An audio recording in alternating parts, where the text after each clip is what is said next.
Página 40. Derecho romano, por Eugène Petit, 1892. Sección 26. Plebiscitos y sus leyes de apoyo.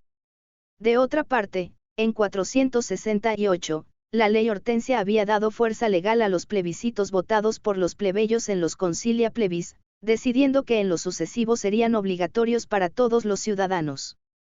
Antes, otras dos leyes, la ley Valeria Horatia, en 305, y una ley Publilia, en 415, son consideradas como realizadoras del mismo progreso, por lo menos, los historiadores refieren su objeto y contenido en términos idénticos. Pero es difícil creer que desde el año 305, en una época en que el tribunado es la sola magistratura plebeya, y en que la lucha es ferviente entre los dos órdenes, la plebe haya obtenido una ventaja tan importante.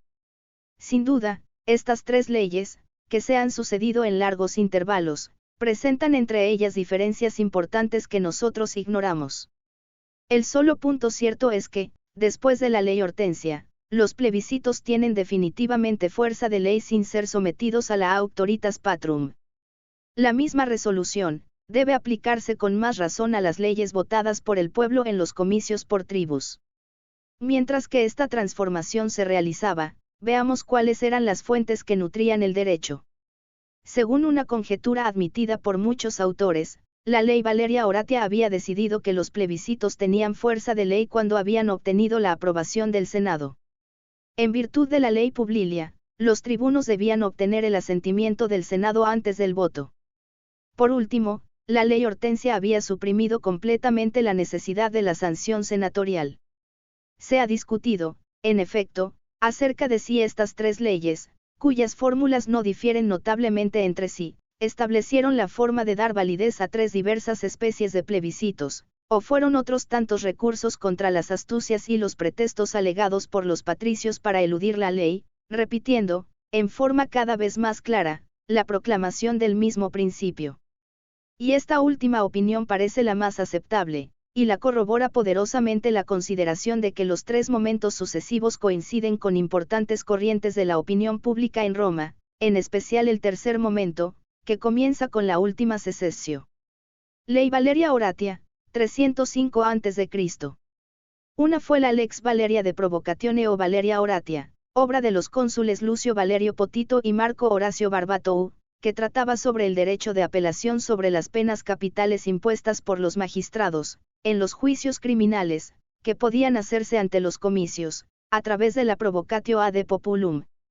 Otra del mismo nombre, estableció que las resoluciones de los comicios por tribus eran obligatorias, otra despojó a los cónsules de la atribución de imponer algunas multas.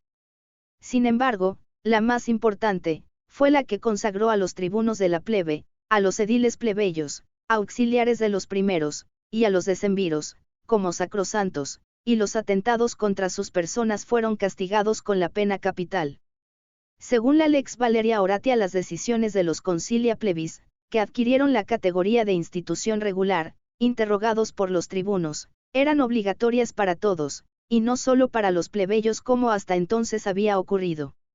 Esta Lex Valeria Horatia, al igual que la Lex Publilia, 339 AC, requerían al parecer, la aprobación del Senado para obligar al populus, o sea necesitaban con antelación o a posteriori, la auctoritas patrum. La Lex Hortensia, 289 AC, estableció la obligatoriedad de los plebiscitos sin necesidad de aprobación senatorial, lo que colocó a los plebiscitos en el mismo rango que las leyes. Los bienes de los plebeyos a partir de esta ley, quedaron bajo la custodia de los ediles plebeyos. Leyes como la Ley Valeria Horatia, 305, la Ley Publilia, 415, y la Ley Hortensia, 468, son consideradas como logros jurídicos de los plebeyos, pues gracias a ellas se le dio fuerza legal obligatoria para todos los ciudadanos, a las decisiones de los plebiscitos votados por los plebeyos en los Concilia Plebis. No obstante, Eugène Petit afirma que es difícil creer que la lucha entre plebeyos y patricios haya sido superada en el año 305 y por esa razón toma como cierto que solo y después de promulgada la ley Hortensia, los plebiscitos tuvieran fuerza de ley sin necesidad de ser sometidos a la auctoritas patrum. ¿Qué es un plebiscito? Procedimiento jurídico por el que se somete a votación popular una ley o un asunto de especial importancia para el Estado. Apoyo masivo de un pueblo a una determinada causa. ¿Qué es el auctoritas patrum? En cuanto a investigación de términos de la historia del derecho romano, auctoritas patrum es uno de los más complicados que ha habido, ya que este consistía en una especie de decisión previamente discutida y unánime que, a pesar de su carácter informal, era requerida para completar el valor legal de una decisión tomada en un juicio o evento que inmiscuyera a la sociedad romana en general, especialmente en la época dorada de los patricios. El auctoritas patrum lo poseían los senadores, los magistrados y los pretores principalmente, quienes a través de la moral y el derecho consuetudinario dictaban auctoritas patrum en la política romana antigua.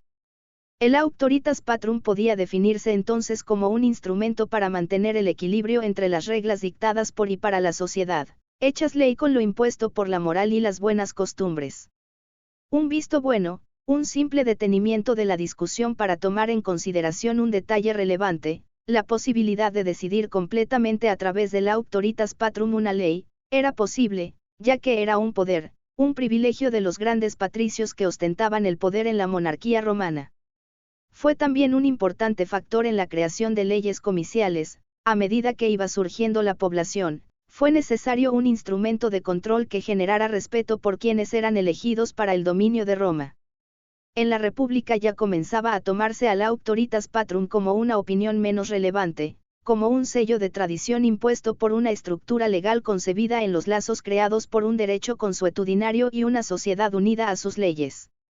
Se nos presenta entonces una compleja etimología de la palabra auctoritas, ya que ésta desciende de relaciones con lenguas indoeuropeas que derivan de una conexión entre el latín y otras especies de lenguas nativas de otras regiones, quedando del resultado de una línea de términos, auctor, augus y egastes, que en todas, tienen los matices del control de un poder de la iluminación de las personas que lo poseían. Término auctoritas significa control, decisión obtenida por el poder de dictarla, y este poder era obtenido de la iluminación divina. Página 41.